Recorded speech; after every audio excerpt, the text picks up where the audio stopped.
Escuela OR para entrevistar al señor Morillo Martínez Olegario acerca de su experiencia inmigratoria. Los entrevistadores somos Jacqueline Morillo, Shirley Berín. Iván Brobel y el filmador es Matías Dauseburgs. Bueno, para comenzar, ¿podría presentarse? Cómo no, mi nombre es Olegario Morillo, como dice ahí, Martínez segundo apellido, español. La edad justo hoy cumplo 70 años. Y bueno, ya con esos datos ahí tienen, vivo en santos lugares, en la dirección tienen todo. ¿Qué otro dato más puedes precisar? Y su año y lugar, su año de nacimiento. El año de nacimiento, bueno, yo nací un 25 de noviembre, como es un día hoy, de 1935. Así que se dio justo la casualidad que tal día como hoy hemos llegado a la entrevista. Muy contento, muy feliz de verlos acá a ustedes, veo a la nieta, veo a ustedes cómo están trabajando y me parece fabuloso, muy lindo. ¿Me podrías contar cómo era un poco su vida en Europa? Mi vida en Europa, yo vine acá de 13 años. 13 años, imagínense, de un chico de un pueblito de 350 habitantes, muy pequeño, que no era de una capital sino un pueblito. España había pasado la guerra, como tantos lugares de Europa, estaba devastado, muy pobre. Entonces ahí vino la idea por eso de viajar a Argentina. Unos tíos que yo tenía acá me ofrecieron el viaje. A mi edad, 13 años allá, bueno, ¿qué les puedo decir? No había visto un tren, no había visto un barco, por supuesto, los aviones cuando pasaban de alto, que los veía, no conocía todo eso porque no había visto nada de eso. Así que para mí fue un mundo nuevo arrancar de mi pueblito a tomar el barco, que lo tomé en Vigo. Esto viene a ser, digamos, en Galicia, en lugar de España, a la izquierda, donde estaba el puerto de mar más cerca. Para mí todo un mundo nuevo, viajar en un tren, ver ese mar tan grande, esos barcos tan enormes, bueno, un mundo nuevo. Llego a la Argentina con 13 años, un chico con los ojos como quien dice tapados, yo no sabía nada, un barco inglés que se llamaba Highland Brigade, venía en tercera clase, que era lo más económico lógicamente, mareado todo el viaje, porque jamás había viajado en barco y mareado me la pasaba devolviendo, en fin, todas esas cosas típicas allá. Y bueno, la llegada a Buenos Aires, mis tíos que me estaban esperando. Yo comentaba antes que fue la última vez que recuerdo haber llorado cuando llegué a Buenos Aires, porque los que éramos menores de edad teníamos que bajar a un hotel de inmigrantes que existe en el puerto, si ustedes se fijan. Ahí bajamos los que veníamos sin familiares y que éramos menores de edad. Entonces, claro, me hicieron descender y una vez ahí adentro había que esperar a que los familiares nos vinieran a buscar. Yo tenía a mis tíos esperando en la fila afuera, cosa que yo desconocía. Iban llamando gente a los otros que eran menores, que algunos eran menores pero eran grandotes, yo siempre fui más menudito de la edad que representaba. Y bueno, entonces ¿qué pasaba? Yo veía que llamaban a uno, llamaban a otro, y yo iba quedando de los últimos. Y una de esas me llaman, ¿no? Olegario, bueno, fui corriendo, digo, ya está, acá me dejan salir ya. No, era para pedirme la llave de la valija, para revisar en la aduana. Entonces el guarda que estaba ahí me dijo, no puede salir, todavía lo quieto acá. Ahí rompí a llorar, como te imaginas, yo creo que fue la última vez que lloré. Salgo de ahí, bueno, esperando hasta que por fin de los últimos mis tíos estaban en la fila, me reclamaron, salí y ahí, bueno, vi mis tíos, ya uno de ellos yo lo conocía, ya que había estado de visita en España, y ya, bueno, me sentía muy feliz de verlos. Salí de ahí, que es lo primero que veo, el edificio Cámara, que para ustedes hoy en día por ahí pasa casi desapercibido porque hay edificios mucho más altos, pero antes era lo más alto, el Cámara. Estaba también la Torre de los Ingleses, eso es lo primero que se me fijó así en la vista al salir, lo que más alto vi de Buenos Aires. Bueno, mis tíos esperándome con un coche, me llevaron a casa y fui a vivir, como dice ahí, a media cuadra de Platense, un club que hay, estaba antes en Moldes, en la calle Juan Azurduy, ahí vivía mi tío en Moldes, y Platense estaba Manuela Pedraza y Kramer, o sea, ahí cerquita. Entonces ya simpaticé con Platense, que hasta hoy en día todavía, aunque está en la B, ni siquiera la nacional, la B metropolitana ahí abajo, pero bueno, simpatizo siempre con ellos. Así que más o menos ahí va viendo ya mi vida. Después, ¿qué hacer? En ese entonces mis tíos, con muy buen criterio, 13 años, un chico que venía bastante poco preparado en cuanto a los estudios en general, pero yo tenía una buena versión en España. En España andaba bien, en mi colegio llegué a ser el primero. Llegué a los 13 años ser el primero en el colegio, era bastante, ¿no? Y bueno, llego acá y ¿qué hacen conmigo? Me mandaron unas academias que había, que parece que ahora ya no existen, no las veo, se llamaban Academias Pitman. Era una academia muy popular, había sucursales, digamos, por todo lado de Buenos Aires, Academia Pitman. Ahí se aprendía dactilografía, escribía al tacto, ¿no? Había contabilidad, todas esas cosas se enseñaban ahí. Y bueno, ahí mientras tanto aprendí eso. Fue lo primero que hice cuando vine a la Argentina. Mis tíos me mandaron a aprender algo en la Academia Pitman. Ahora bien, a la tarde, ¿qué hacer? Porque eso era una hora. Bueno, empecé a buscar un trabajo, me buscaron ellos, que yo hacía cadete de farmacia. Antes en las farmacias, ustedes eran muy jóvenes, se llevaba a domicilio los pedidos. Me pedían algo y yo con una bicicleta iba a llevarlo. En aquel entonces, algunos de gente grande se van a reír de eso, pero se usaba lo que se llamaba limonada Roger. Esa limonada Roger era para purgarse. Eso se preparaba en la farmacia y se entregaba a domicilio. Entonces yo era encargado de esas cosas, de llevar así, con lo cual me ganaba unas buenas monedas de propina. Y aparte en bicicleta, yo jamás había tenido bicicleta, andar en bicicleta, ¿saben lo que era para mí eso? Así que yo bárbaro, eso estaba encantado. Ese fue mi primer trabajo. Me pagaban 50 pesos por mes, cadete de farmacia. Llegaba a la mañana, 8 de la mañana, el dueño me encantaba una escoba y barría la vereda, mientras tanto. Después, a medida que venían los pedidos y todas esas cosas, me encargaba de ir a entregarlas. Y ese fue mi primer trabajo en Argentina, cadete de farmacia. Con lo cual conocí gente, me gustó mucho, me daban propinas, estaba contento y feliz. Con el tiempo, lo de las academias Pitman, me recibí de dactilógrafo y las mismas academias, esas que comento, te buscaban trabajo. Ellas mismas te conseguían trabajo. Entonces un buen día me llaman que tiene un trabajo para mí con cadete de una oficina, pero con un despachante de aduana. Bueno, Bartolomé Mitre y Reconquista, conocen el lugar, Plaza de Mayo prácticamente. Para mí era un mundo nuevo, viajar en subte. Claro, conocer el centro, el Correo Central, la Casa de Gobierno, el Cabildo, todo eso para mí era un mundo nuevo, me interesaba muchísimo. Y bueno, pasé a oficinista, estoy de oficinista trabajando, unos años estuve ahí con el despachante de aduana, me querían mucho, me iba muy bien, pero yo me gustaba más la electricidad, el tema electrónica me interesaba. Así que yo mientras tanto, se usaba antes estudiar por correspondencia. Había unos institutos que te enseñaban por correspondencia. El caso que yo comento se llamaba Instituto Interamericano, en la calle Avellaneda 2850. Te mandaban por correo las lecciones, como si fueran estos papeles, y vos tenías que contestar. Mientras te mandaban el chasis de un aparato de radio, te mandaban el soldador, un poco de estaño, los cablecitos, qué sé yo, ibas armando en casa ese aparato de radio. Eso se usaba antes. Así que yo mientras estaba en el despachante de aduana estudiaba eso, correspondencia por radio. Y ahí me recibí de armador de radio. Como seguía con el tema de la electrónica que me gustaba, un buen día aparece una firma que armaba máquinas que sueldan tela plástica, lonas plásticas, se llama soldadura por radiofrecuencia. O sea, vendría a ser una parte de electrónica industrial. Bueno, eso me gustó. Empecé a armarlo. Les caí muy bien a esta gente, estaba en Florida, tenía que viajar hasta Florida, pero a mí me gustaba. Colectivo todos los días a las 6 de la mañana, qué sé yo, pero me gustaba mucho. Les caí muy bien a esta gente también y bueno, con el tiempo me dediqué a hacer el mantenimiento de la casa. Había que ir a domicilio cuando piden service. Y ese fue mi trabajo principal. Con eso la firma al tiempo tuvo problemas económicos y demás, cerró. Y quedaban esas máquinas sin alguien que las tuviera que arreglar.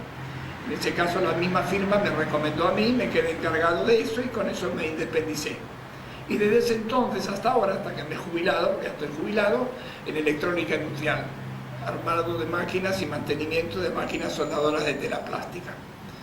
Eso hacía, a grosso modo, rápidamente, eso ha sido mi experiencia en Argentina, digamos, ¿no? De trabajo. Ahora no sé qué más querés que les conteste, si algo más quieren saber. ¿Nos puede contar un poco del lugar donde vivía en España? En España, un pueblito muy chico, muy chico. España, como dije antes, estaba destruida después de la guerra, entonces las calles de mi pueblito eran unas calles con canto rodado prácticamente, no había asfalto. La luz eléctrica era así, teníamos todos una bombita que decimos acá, de 15 vatios, la más chiquita que había. Nos mandaban la luz cuando oscurecía y la cortaban apenas amanecía. Cuento una anécdota. Mis hermanas pobrecitas, ya que la pobreza era grande, tenían que remendarse, por ejemplo, las medias, calcetines, decíamos allá, y generalmente se rompen atrás, en el talón, donde más se rompen. Bueno, para remendarlas lo cosían ellas, pobre, con aguja y hilo, o lana, lo que fuera. Y con esa bombita de 15 no veían prácticamente. Entonces ponían una de 60 que teníamos escondida. Pero ojo, había que hacerlo, ponerlo y que no te viera, porque el electricista del pueblo estaba avivado y pasaba por las casas y veía que había más luz de lo normal. Entonces, si alguien golpeaba el timbre, golpeaba la puerta, directamente sacábamos rápido la bombita de 60 y poníamos la de 15. Mis hermanas tenían que hacer eso para poder trabajar.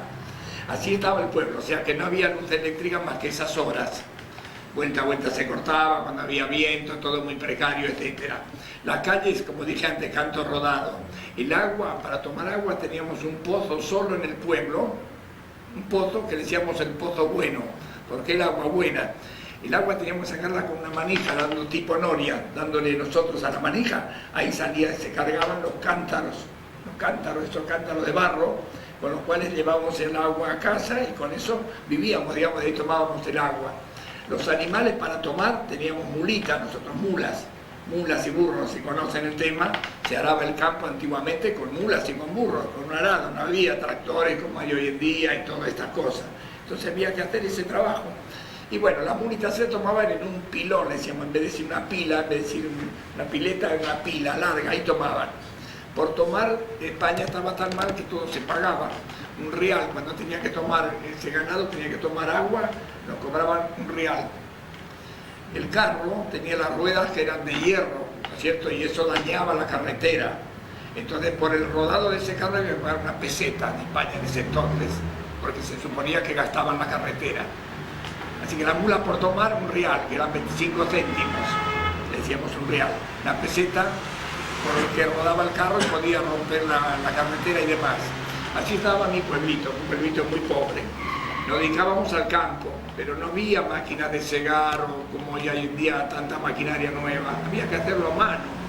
O sea que mis hermanos y yo y mis padres iban al campo y con unas hoces, ¿conocen las hoces cómo son? Las hoces de acero, eso que corta, tiene un mango, corta, bueno. Con eso a recoger la cosecha, a cortarla.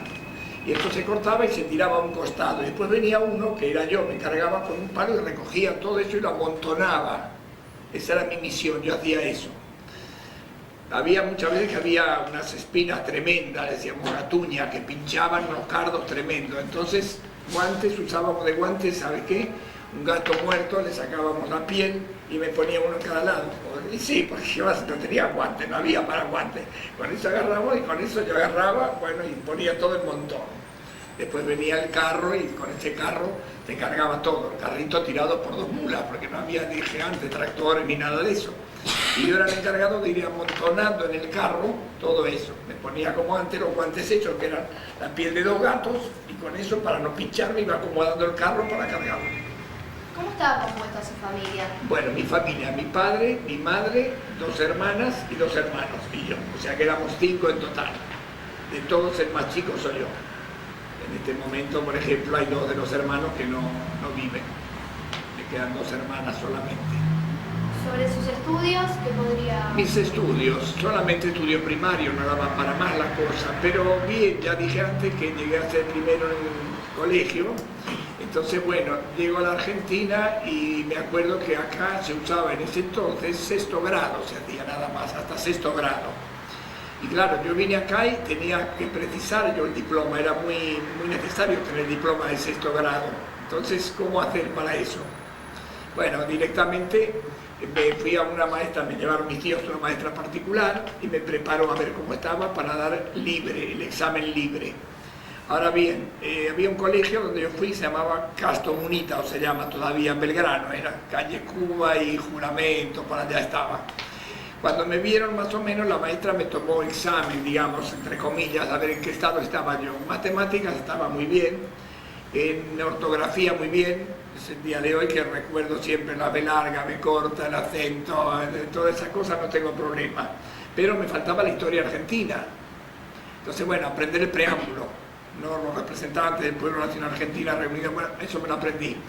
¿Quién fue la primera junta argentina, digamos, quién fue Rivadavia, los bucales, todas estas cosas, las invasiones inglesas, o sea, tener por lo menos una visión más o menos que yo no tenía de la historia argentina. Y ese fue lo único que tuve que aprender. Aprendido eso, mi sexto libre y lo enseguida aprobé. O sea que no tuve problemas en eso. En cuanto a eso, ningún problema directamente. Venía bastante bien preparado, digamos, ¿no? El pueblito era así. Allá yo empecé al colegio, acá le decimos jardín de infantes, lo primero que se va. Allá le decíamos párvulos, jardín de párvulos. No sé esa palabra cómo suena en el diccionario acá. Viene a ser lo que acá el jardín de infantes. Directamente vas ahí, te enseñan las primeras letras. Antes se usaba un libro que se llamaba Rayas. Se titulaba el libro Rayas y nos enseñaban, empezaron a hacer rayas, rayas horizontales, rayas verticales. Así era al principio. Así era el principio. Después en lo demás, pues nada, la vida común de un chico del pueblo, ¿qué te diré? De chico monaguillo, era muy bien visto en España. En España estaba mucho, digamos, el año que yo hablo, estaba Franco, no sé si oyen hablar Francisco Franco, un dictador para muchos, pero que miró por España, o sea que ese tema dejémoslo de lado. Pero era muy bien visto ayudar a misa, ser monaguillo, por ejemplo. La religión mandamos mucho en España. Y bueno, yo fui monaguillo, ayudaba a misa. Antiguamente la misa, no es como ahora que la misa católica, ¿no? Que el cura está de frente, digamos, al pueblo y habla. Antes era al revés, el cura estaba de espaldas, se ponía una sotana grandota, etc. Y el monaguillo, cada vez que se arrodillaba, teníamos la sotana atrás, para que no se doblara, como quien dice, ¿no? O sea, que se arrodillaba ahí. Y había unos misales donde se lee, en el atril que se llama, que él leía y el monaguillo teníamos que terminar una parte de leer acá, por ejemplo, y había que pasarlo al otro lado del altar. Y ahí les cuento una anécdota graciosa, ¿no? El primer día que me tocó ayudar a misa, ayudé con mi hermano, o sea, estaba mi hermana de un lado y yo, éramos dos monaguillos. El misal estaba de un lado muchas hojas, llenísimo de hojas, y del otro lado poquitas hojas, o sea, muy desparejo. Yo tenía 13 años cuando vine acá, así que eso habrá sido ponerle a los 12. Yo estaba nervioso, iba a ser mi primer día que iba a agarrar ese misal del atril y pasarlo al otro lado. Y el cura ya poco canchero, porque me vio nervioso, tenía que haber sido más canchero, le faltó cancha, se ve. Me puso más nervioso todavía porque me dice, ¿podrás con él? ¿Vas a poder con este misal? Que era un misal de muchas libras. Bueno, agarré el misal, mientras estuvo así sobre la madera del altar, bien, pero cuando zafé del altar, cayó, se armó ahí, las hojas sueltas por todos lados, pero un misal viejo, mi hermano recogiéndolas y yo, o sea que bueno, son esas cosas. Pero ya está, yo era monaguillo y por lo tanto, además nos daba una moneda el cura, cada vez que íbamos a misa nos daba una moneda. Entonces juntábamos la monedita que nos daba, eran 20 céntimos, algo así. Pero bueno, era céntimo, era plata para aquel entonces. Comprábamos libros así, de cuentos, cositas así, y nos entreteníamos bien.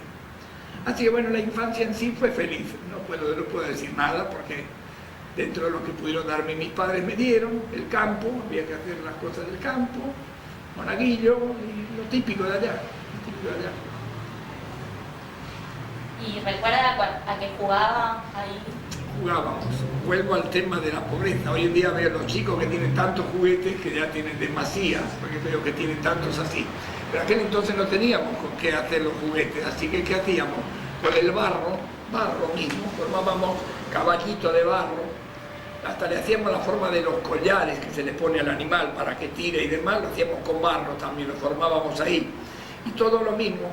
Las ruedas, ¿qué íbamos a hacer de ruedas?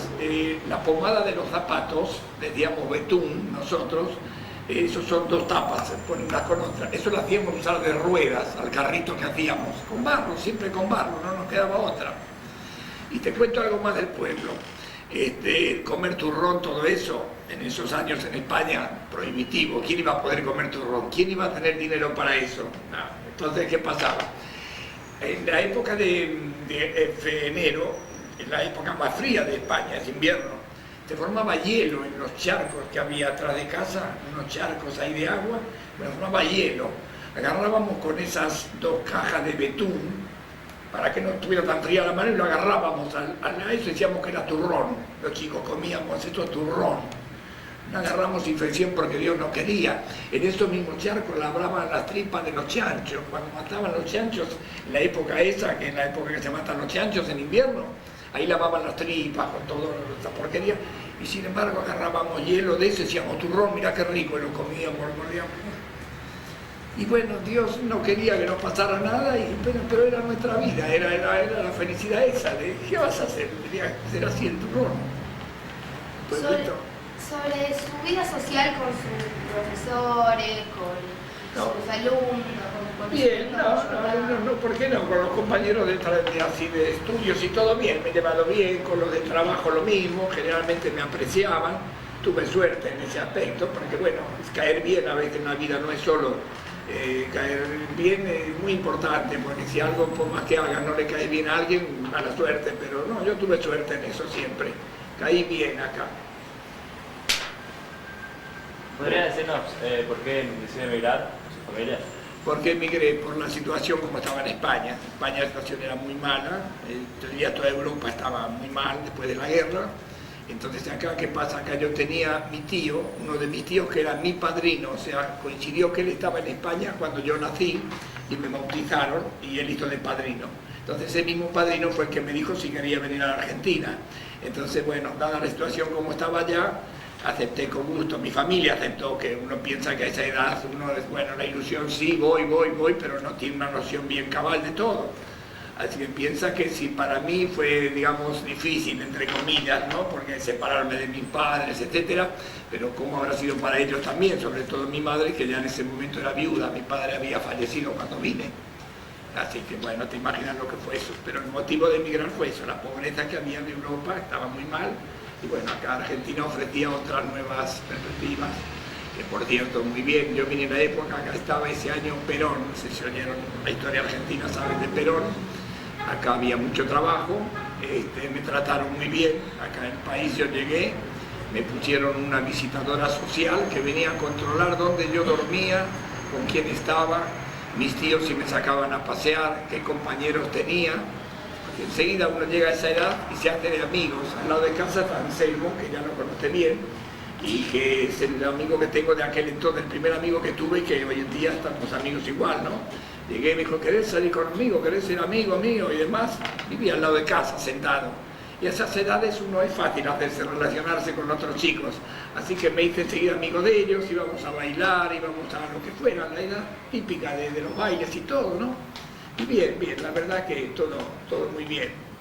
Realmente, ya te digo, venía la visitadora social que el gobierno controlaba, que no hubiera por parte de mayores a muchos con menores o algo, y venía a decirme con quién salía yo los domingos. Me tenían en casa, me dejaban ir al cine, ir a ver al club platense, con quién iba. Me pedían estar a solas con la visitadora, que no hubiera ningún familiar cerca, y me decían, ¿dónde duermes? Bueno, mire, duermo acá en esta habitación. Bueno, en este sofá, muy bien, esta habitación es grande, es cómoda, te retan tus tíos, te pegan, te dicen nada, o sea, muy correcto todo. Por eso acá el país estaba de maravillas en eso. Me obligaban a ahorrar 10 pesos por mes en una caja de ahorro. Le hacían poner primero a mi tío, le decía, después cuando empecé a trabajar, como dije antes, cadete de farmacia, no ponía yo dinero, ¿no? Pero 10 pesos, que me sirvieron cuando me casé a los 22 años, me sirvieron para comprar los muebles y otras cosas. ¡Qué maravilla! Porque hasta esa edad tenía que estar eso en caja de ahorros, 10 pesos por mes, 10 pesos por mes. Y bueno, en ese momento llegó, me casé y fue sacar ese dinero que me vino muy bien en el intento de la abuela, que ya la conoce, la abuela Marga, conocí a la abuela Marga, la que somos casados desde aquel entonces hasta ahora, a los 22 años yo me casé, y hasta ahora, bueno, todos esos años de matrimonio feliz y contento. ¿Cómo conoció a su esposa? Bueno, la conocí así, estaba yo de visita a la casa de un primo con el que vine de España, y él estaba de novio con la novia de él, digamos, en ese momento, y vivía en el mismo barrio, en Caballito. Entonces yo un día de visita la vi, ahí directamente. Y mira lo que son las cosas de la vida. Yo pensé, ella no va a dar bolillas, muy linda chica, una rubiecita. Ella viene de descendencia de, ¿cómo diríamos?, de alemanes, ¿no? Porque venía de descendencia de alemanes. En Entre Ríos hay colonias de alemanes, y bueno, ella venía de eso, ¿no? Y rubia, ella, muy bonita, porque fue siempre muy bonita, Y yo dije, esta no me va a dar bolilla a mí para nada, ¿no? Demasiado poca cosa. Y ella pensó lo mismo de mí, este no me va a dar bolilla a mí, qué sé yo. Sin embargo, nos gustamos, empezamos a salir, bueno, terminó todo así. El casamiento, los 3 hijos que tenemos, viajes a España que he hecho a varios, gracias a Dios, 6 viajes a España en todo ese tiempo, así que no me puedo quejar, un promedio de cada 10 años un viaje a España. 2 hijos en aquel momento, después vino la hija, 3, la hija ahora está en España, que por eso fuimos a salvarla también. Así que ese fue el motivo como conocí a Marga, mi señora. Y bueno, ahí está, felices y contentos. Y retomando un tema de las amistades, ¿usted sigue en contacto con las amistades de Europa? ¿Cómo? Sí, siempre. Hace que llegamos, en mes de julio, vine de vuelta, último viaje. Tengo una hija que se fue a radicar a Madrid, está radicada en Madrid. Y el gobierno español, a los que tenemos más de 65 años, nos brinda un viaje, cada 2 años se puede ir, que nos paga 15 días de estadía sobre el Mediterráneo, sobre la costa del Mediterráneo. No puedes elegir el lugar exacto, esta vez me tocó en Tarragona, un lugar muy bonito, y te pagan 15 días de estadía ahí, más el viaje por Iberia de ida y vuelta. Así que ese viaje lo hice hace poco, con eso auné más todavía las amistades, etcétera, que yo tenía ya. Inclusive pasé momentos muy bonitos en este último viaje, sobre todo que fui en verano, porque 2 años atrás había ido en invierno, un frío me tocó de loco, España hizo más frío que nunca. Y esta vez no, esta vez fue en verano. O sea, cuando te regalan ese viaje, el gobierno español te lo hace en época de vacaciones, época de calor. Y bueno, lo pasé bárbaro, vi todavía gente de mi pueblito que, bueno, verlos fue una alegría muy grande, filmé algunas cosas y todo, que Jacqueline ha visto ahí algunas, y bárbaro, la verdad es que fue una alegría muy grande que me he llevado a estar allá. El pueblito, nada que ver como yo lo dejé, ya les conté antes cómo estaba y cómo está ahora. Luz eléctrica permanente, puerta motriz, las calles asfaltadas, los baños, antes para ir al baño, íbamos a un cuadradito junto ahí, no había agua, no había nada, así que hacíamos como podíamos, ¿no? Ahora son baños como cualquier baño acá de las capitales, con una cerámica que da gusto, tienen directamente agua corriente todo el día, siempre permanente, las cloacas también en el pueblito, que las derivan al exterior, o sea, es una capital en chico, nada que ver del pueblo aquel que yo dejé. Teléfono tiene todo el mundo, inalámbrico de eso, que allá le dicen celulares, de esos a montones. Todo el mundo tiene celular, coches en el pueblo hay coches. Lo que pasa como en muchos pueblos de acá, que eran los viejos y los jovencitos en el pueblo. O sea, la gente de la edad de ustedes, por ejemplo, no ve por venir en el pueblo. ¿Qué van a hacer? Entonces emigran a las capitales. Aparte, cuando yo les dije antes que la cosecha se hacía con mulas y con formas así precarias, ahora no, ahora hay cosechadora, tractores, con poco lo hacen todo rápidamente. O sea que encontré un mundo cambiado, un pueblo cambiado totalmente. Para alegría, no, por supuesto. ¿Qué sintió al volver a su pueblo? Que sentí una emoción muy grande. Ya te digo que esta vez a lo mejor no, porque hacía poco que había ido, pero las otras veces yo llegara a mi pueblo, ver de lejos una ermita muy grande que se ve en un alto y se ve de lejos. Ver esa ermita me parecía mentira, que no podía ser que yo estaba ahí, y sin embargo así era. Así que vi pueblitos que para mí eran las distancias grandes, por ejemplo, del pueblo que yo soy a la capital, que es Zamora, son 32 kilómetros. Antiguamente se hacía lomo de burro en un carro, cuando llegaba a Madrid te llegaba morido además. Ahora con los coches 32 kilómetros te imaginas que son 20 minutos, está ahí directamente. Inclusive los médicos, antes había un médico en mi pueblo que venía a caballo, pobrecito, atendía a varios pueblos subido en un caballo, si llovía o algo iba tapado, igual el tipo iba así, un médico que atendía a varios pueblos. Hoy en día todo eso nada, la ambulancia viene enseguida, como te digo, y te llevan y te operan y te hacen todo, o sea, es un cambio total, de aquel pueblito que dejé a lo que veo ahora ya hoy en día, nada que ver, todo esto progresó mucho, nada, por suerte todo para bien. ¿Sus hijos tuvieron algún vínculo con su nacionalidad española? Bueno, sí, digamos el mayor no tiene nacionalidad, pero después los demás sí, Claudio y María Florencia sí, lo cual les sirvió muy útil para viajar a España, entrar a España, digamos, con el pasaporte de la comunidad, no tienen problemas. A mí hay una anécdota que te cuento, llegué a España la otra vez ya, ¿no? y presento el pasaporte y claro, tiene el pasaporte de la comunidad. Entro y me dice, muestro el pasaporte y esperaba que me lo iban a sellar, como correspondía. Y me dice, no hace falta, usted pide permiso acaso para entrar a su casa. O sea, que te no hace falta ni el pasaporte, ni el pase. Yo, no, pero escúcheme, lo quiero tener como recuerdo, hágame el favor, márquemelo. Bueno, le vamos a dar el gusto, agarró que me lo marcaron. Pero eso por un gusto mío, por tener el recuerdo, o sea, no hacía falta. Claro, a la vuelta a la salida lo mismo. Salí con el mismo problema de que yo quería que me marcaran el pasaporte. Cuando el pasaporte dice, pase usted está en su casa. Digo, claro, escúcheme, quiero llevármelo de recuerdo, saber cuando estuve en España. Hombre, entonces le damos el gusto de agarrarlo y me lo sellaron. O sea que bueno. Entonces eso para los hijos también le vino bien. Claudio, el hijo, el papá de ella, justamente viaja a España y lo trata como español. O sea que es útil. Y mi hija está ya radicada en España también, en Madrid. O sea que es útil. Esto no quiere decir que renuncie a la nacionalidad argentina, por supuesto, ¿no? O sea que tienen ambas nacionalidades. ¿Qué tipo de educación pudo darle a sus hijos? Educación, bueno, bien, han estudiado y ambos son, los tres digamos, muy cultos, han estudiado, o sea que yo pienso que el día de mañana dinero no les vamos a dejar porque no lo tengo, pero al menos una buena educación sí que tienen, eso es un orgullo, son muy educados, se hacen querer en todos lados y eso vale mucho en la vida, han estudiado bien, están estudiando actualmente, están estudiando. El papá de ella hace de electrónica, estuvo trabajando en TIC. Y el otro hijo mayor sigue estudiando también, aunque no lo ejerce en eso, pero tiene una cultura general tremenda. O hablas con él y saben de todo un poco, digamos, bastante. Así que eso es muy útil.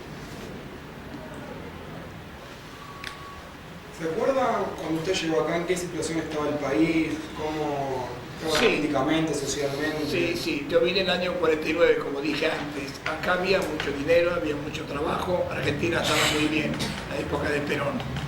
Y trabajo encontrabas, pero en todos lados. Y la situación era buena.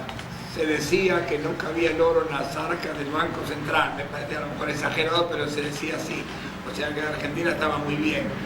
Y con los extranjeros Argentina fue muy buena, a España mismo la ayudó porque mandó trigo de acá y todo, o sea que Argentina estaba como para hasta eso, hasta para ayudar a la gente. Los barcos veníamos hasta arriba cargados de inmigrantes, españoles, italianos, los que más, pero venían de todas partes del mundo. Yo recuerdo ese barco inglés que les dije, había tomado gente ya en Alemania, salió de allá cargado, Inglaterra, más ingleses venían también, paró en España, y paró después en Lisboa, en Portugal, así que venía repleto, digamos, los barcos venían repletos, porque acá este país era un país que prometía mucho y realmente estaba muy bien acá, trabajo, todo ese dinero había. Yo no me hartaba de comer pan blanco acá cuando llegué, se lo comentaba hoy a Jacqueline también. Me tocó comer pan duro, pan de cebada, que el pan de cebada fresco es muy rico, pero cuando me dejase endurecer la cosa ya no es tan rica. Y me tocaba comerlo, había que comerlo, no había otra cosa. Fue subir al barco ya, el pan del barco ya me gustó mucho, ya pan blanco, esponjoso, ¿no? Fresco. Pero fue llegar acá y me comía pan, yo comía pan y pan que me veía en la mesa comer pan, prácticamente pan solo, pero no me hartaba de comer pan. O sea que acá el país estaba pero muy rico, se tiraba, yo diría que hasta se tiraba comida a la calle, muchas veces sacaban la basura a la gente, comida sobrante, pan sobrante. La verdad que Argentina estaba muy bien, muy bien. Y aparte de eso, se valoraba mucho al extranjero, nos querían mucho, no había discriminación, como nunca la hubo, vamos, pero quiero decirte que veníamos los extranjeros, nos recibían, pero en bandeja, muy bien, como que veníamos a trabajar, como que, o sea, muy bien. Yo la verdad del país no tengo nada que decir, por el contrario, yo diría que me han tratado siempre muy bien, realmente es un país que vale la pena. Son momentos que están pasando que bueno, lo superaremos esto también y pasaremos adelante otra vez. Por el momento, bueno, son momentos que pasan así.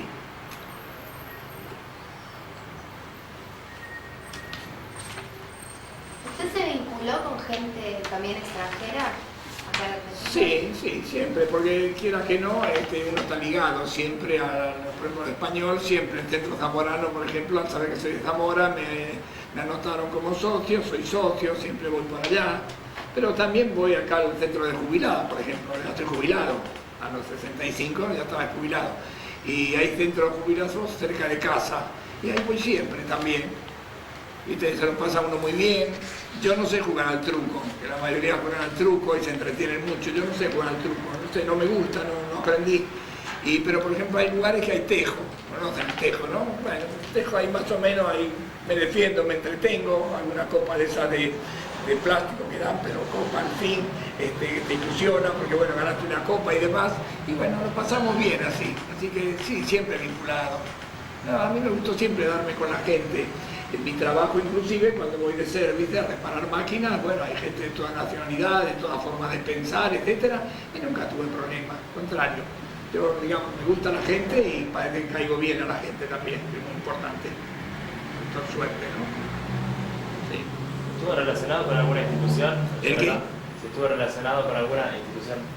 El Centro Zamorano, soy socio, ya te digo, de los jubilados, soy socio de varios clubes, o sea que ahí he ido siempre, sí. ¿De joven nada? ¿Cuando era más joven? ¿Que dejé qué? Cuando era más joven. No entiendo, estuve Claro, siempre, estaba en siempre. alguna institución. No, iba a Platense, iba siempre a Platense, no, realmente no. Bueno, como para ir terminando, ¿querría hacer alguna valoración general del viaje, de como la experiencia migratoria? Sí, la verdad que, bueno, yo vuelvo a decir que hay que tener suerte en la vida. Yo considero que tuve suerte en la vida. A mí me trataron siempre muy bien y en todos lados que fui, no sé, he tenido suerte, he caído bien. Te cuento más, también estuve en España una vez con ganas de quedarme en España. O sea, esto era el año 71. Acá las cosas andaban medio mal. La época estaba en la NUCE, acá no sé si recuerdan la historia, la NUCE. España estaba prometiendo que cada vez mejoraba aquello. Yo tenía un tío, catalán él, de Cataluña, que era muy fanático de su región, de su patria y demás. Y él decía, ya se está muy bien, hay mucho trabajo, me trajo varios diarios para que viera cómo pedían personal, como lo que yo hago, de máquinas de plástico, todo esto, mira, tienes trabajo, allá hay mucho y demás, si quieren podrías ir a radicarte y qué sé yo, y bueno, vamos. Entonces, en aquel momento teníamos mi señora y yo y los dos chicos, o sea, el mayor, Rodi y Claudio. Y con ellos nos fuimos para allá, directamente a probar suerte. Yo no conocía a nadie en Cataluña, digamos, mi tío tenía gente allá amiga, pero nada más, no para servirme como para ir con un contrato de trabajo o algo, o sea que fui a la deriva a ver qué pasaba. Y bueno, tuve la suerte donde fui a presentarme, le expliqué qué hacía en la Argentina y le digo, mire, en la Argentina hago máquinas de estas y así, y quería ver si les interesa mi servicio acá. Dice, bueno, pase usted. Y me hicieron pasar, había máquinas grandes, muy grandes, otras más pequeñas y todo. Me hicieron ciertas preguntas para ver si conocía el tema, les expliqué de qué máquina era, qué potencia, la lámpara que tiene, en fin, datos técnicos que vienen al caso así, ¿no? Y se dieron cuenta que estaba en secreto, digamos, ¿no? Bueno, me dice, nos interesa, usted puede probar ya de empezar si quiere el lunes. Pero mire, recién llego, tengo que buscar dónde vivir y todo, así que de momento déjenme un poco de tiempo y con gusto. O sea que encontré trabajo enseguida, eso bueno, es suerte, tener suerte. Y nada menos que en Barcelona, que no es muy fácil, para los que no somos catalanes, digamos, hay como siempre una pequeña separación entre que seas catalán o no seas catalán. Bueno, yo les caí muy bien a esta gente. Fui el lunes a probar, ya me hicieron quedar. Y en España, no sé ahora si es así, pero antes cada viernes te pagaban. O sea, no pagan por mes, sino cada viernes cobraban. Me pagan el primer viernes y me pagaron como lo que cobra un oficial de segunda. Entonces le dije a que pagaba, digo, bueno, esto que me pagó, ¿cómo se entiende? Dice, hombre, usted está a prueba y se le paga como oficial de segunda de momento. Bueno, esperé otra semana más, 15 días recién, y vi que me volvió a pagar lo mismo. Entonces pedí hablar con algún encargado del tema de sueldo y me mandaron a uno de los dueños, era una empresa grande, y uno de los dueños vino a verme. Me llamó aparte, me dice, ¿no está conforme usted con lo que cobra? Digo, mire, yo vine a España con otra idea. Si voy a cobrar esto no me puedo quedar en España.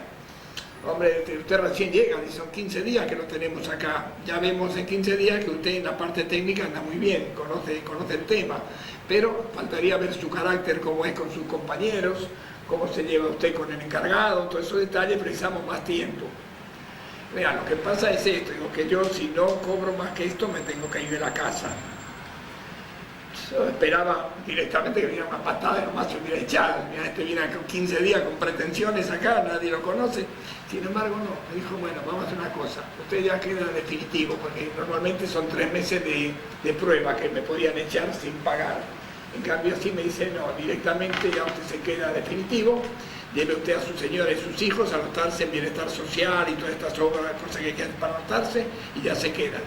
Así que más suerte que esa no podía pedir, me pusieron como oficial de primera, era lo que yo pretendía, y ahí estuve. Pero les cuento algo, yo en español añoraba Argentina, ya que no me hallaba cómodo en España, yo quería volver a España, a Argentina. Acá el trabajo me había quedado bien, trabajo había más que antes, mi socio, me había dejado un socio acá, y que vendía todavía seguimos de socio, y bueno, directamente el trabajo acá tenía más. Yo ya extrañaba que estaba encerrado 8 horas, digamos. Acá mi trabajo, como les dije antes, era en la calle. Yo voy a los clientes, voy a domicilio, iba con una motoneta de aquella hacía lambreta de antes, a hacer ese trabajo. Yo iba de un lado para otro, si quería paraba a tomar un café, si quería charlaba con el cliente. Era mi vida, era lo que yo quería. Y en cambio ya yo veía 8 horas que estaba encerrado, no que me exigían mucho, el trabajo en España no me exigían mucho, al contrario, menos de lo que yo esperaba. O sea que no era por ahí el problema, pero extrañaba esa libertad. Entonces, claro, le empecé a comentar a mi señora, ella argentina, porque mi señora es entrerriana, estaba chocha de España. Los hijos encantados, en aquel momento estaban los 2 varones solo, encantados de España, les encantaba. Barcelona es muy bonito por otra parte, tiene el mar, tiene la montaña, es muy bonito. Y ellos estaban chochos de España, y yo el español estaba añorando a Argentina. Nadie es profeta en su tierra, ¿no? Y bueno, hablando con el socio y demás de venirme, bueno, combinamos que yo me venía. Pero no llegué ni al año en España. Entonces, claro, medio les dolió a esta gente que me habían hecho tanto por mí, me habían recibido tan bien cuando les dije que me quería venir. ¿Pero por qué? ¿Qué pasa? ¿No está conforme usted? Yo estoy conforme, pero le eché la culpa a mi señora. A mi señora extraña a los padres de una forma que no puede ser. Ella no se halla sin los padres, ¿vio? Pero caramba, mándenlo al médico, tenemos psiquiatra, tenemos psicoanalista, ahí tiene usted todo. Sí, pero no hay caso. Digo, mire, yo pruebo con ella, pero no hay caso. Ella añora a los padres, llora y se quiere ir, y era yo el que hacía todo eso. Y bueno, no llegó al año y pegué la vuelta. Llegué a la vuelta. Y como le dije antes, en la vida hay que tener suerte, y yo considero que tuve suerte. Los pocos dólares que habíamos llevado, ya había mal vendido un coche, tenía un Fiat 600 del año 69, o sea que lo habían vendido, en el 71, 2 años, había mal vendido, pero lo vendí, el televisor, la heladera, lavarropas, creo que lo regalé a familiares y amigos y demás. Y bueno, había que volver de vuelta, y el problema era ese, si bueno, ¿ahora qué hago? Tengo que pegar la vuelta yo. Los dólares que llevé de acá, los pocos que me sobraron, los mandé a una caja de ahorros en España, los tuve ahí. Cuando pegué la vuelta, ¿qué pasaba? Argentina seguía mal, lamentablemente. El dinero argentino cada vez valía menos. Entonces, $1 a mí se me multiplicó prácticamente. Los dólares que yo traía se me multiplicaron.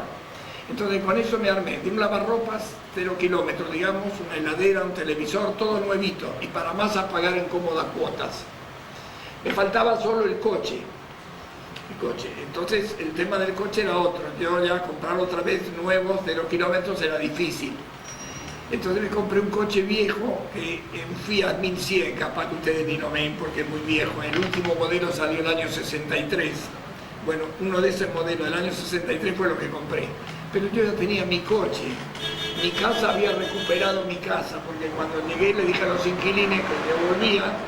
Los inquilinos me dijeron, mire, yo tengo contrato por 2 años y recién ha pasado 1 año, así que no tengo por qué gastar en mudanza, ni ir a pedir también a pagar la comisión a un rematador para que me busque casa. Yo, mire, yo le pago esas 2 cosas y me deja la propiedad. Bueno, si le tomo la palabra y me voy a poner en marcha. Los inquilinos míos se pusieron en marcha y al poco tiempo me llamaron y me dice, mire, conseguimos una vivienda, pero lo que pasa es que no quieren perros, tenían un perro. Entonces no quieren perros, así que no puede ser. Bueno, seguí esperando. Al poco tiempo me llama y me dice, mire, encontré una casa, pero no quieren chicos. Tenían un chico, no tenían perros, no querían chicos.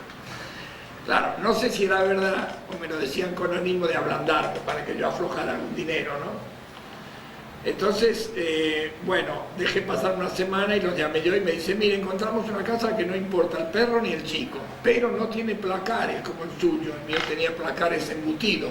Si no tengo placares, ¿vio? Ese es el problema.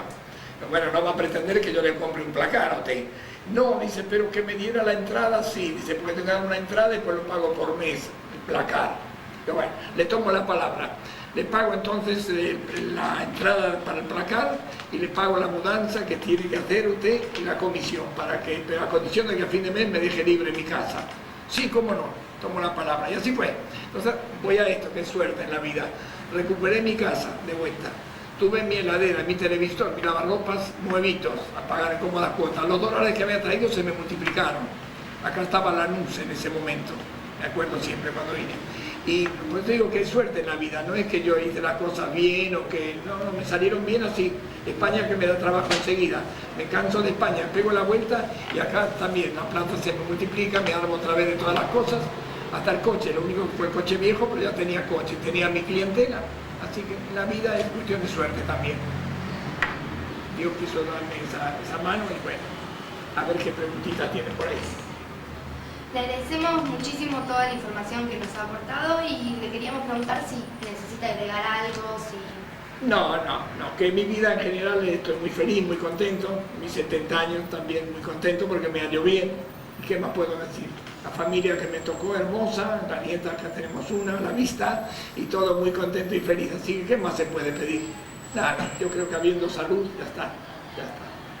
Y a ustedes eso, un consejo, que en la vida sigan luchando siempre, que no se desanimen. Hay etapas en la vida que uno está bien, otras que está mal, pero bueno, hay que pasar, todo pasa. Así que en un momento uno dice, el país hay cositas que no están bien, bueno, se mejorarán, pero hay que tener paciencia. En general el mundo todo está mal, porque si analiza uno, lee los diarios, en todas partes hay problemas. Cuando no es un problema es el otro, que enfermedades SIDA, ahora salió esa nueva de los pollos, no sé, como es la avícola, la fiebre avícola, siempre hay problemas de eso. Así que tomarlo con calma y decir, bueno, ya va a pasar. Bueno, muchas gracias. No, al contrario, chicos, ha sido un placer y la verdad que con todo gusto.